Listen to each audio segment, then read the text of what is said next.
I saw one name on her phone, and my world broke. Before we start, I'd love your support to reach 1,000 subscribers. It means the world. That evening began like so many before it. Dinner on the table. A forgettable movie humming in the background. The kind of routine you fall into when you believe love has become steady safe. At least that's what I believed. She smiled at her phone and laughed softly to herself. A notification lit up the screen. For a split second I saw it. A name I didn't recognize. But my chest tightened instantly. She noticed my glance, flipped the phone face down like it burned her fingers and waved it off. Nothing, she said. Just someone from work. But when someone rushes to hide something while calling it nothing, your instincts don't stay quiet. I tried to ignore it. I focused on the movie, on the food, on the sound of her breathing beside me. But something had shifted. Her smile didn't feel warm anymore. Her hand no longer found mine. Her eyes kept drifting away, like her thoughts were somewhere I couldn't follow. I didn't confront her. I didn't demand answers or start a fight. I paid attention instead. The truth revealed itself quietly. She stayed up later. Her phone suddenly had a password. She smiled at messages she wouldn't share. She angled her body away from me. Slowly, without either of us saying it out loud, I stopped existing in my own home. She became unfamiliar, like a stranger wearing the face of the woman I once trusted. Eventually, I reached my limit. One night, she was in the shower. Water running. Steam filling the bathroom. Her phone vibrated on the nightstand. I told myself I wouldn't touch it. I promised I wouldn't. But my body didn't listen. I picked it up, and everything I'd been avoiding collapsed at once. His name again. And beneath it, endless messages. Photos. Conversations. Inside jokes. Emotional closeness. Plans for a future that didn't include me. This wasn't impulsive. This wasn't accidental. It was ongoing. Intentional. She hadn't just been unfaithful. She had quietly rewritten her life and erased me from it while I was still sleeping beside her. I didn't wait for explanations. I didn't stay for excuses wrapped in tears. I packed a bag, took only what I needed and walked out. No goodbye. No note.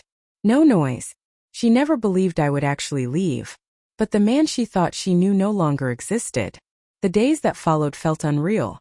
I stayed in a cheap hotel, barely aware of time passing. My phone lit up constantly at first. Questions. Please. Accusations. Promises to explain everything. I ignored them all. What was there to discuss? Choices had already been made. I blocked her number. Deleted our photos. Cut every digital thread tying me to what we used to be. You can't truly delete someone you loved. But you can turn the volume down until it stops controlling you. 2 weeks later, I moved into a small place of my own. It wasn't much, but it was quiet. It was mine.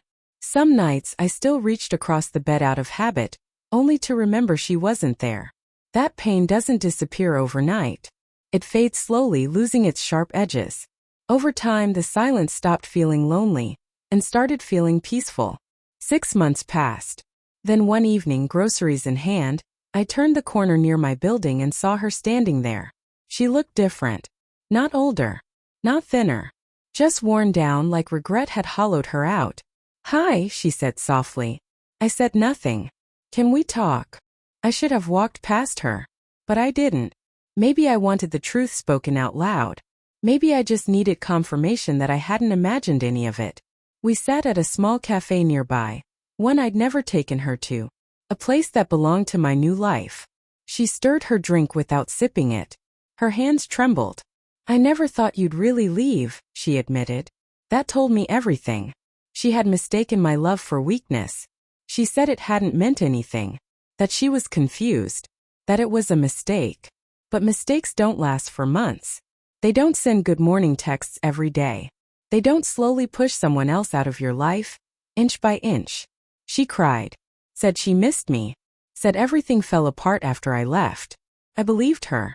But belief doesn't rebuild trust. And regret doesn't undo betrayal. "I don't need forgiveness," she said quietly. "I just wanted you to know I still think about what we had." I looked at her and felt nothing. No anger. No sadness. Just clarity. "You think about it now," I said. But you didn't protect it when it mattered. She had no answer. She waited, hoping I'd say more. I didn't.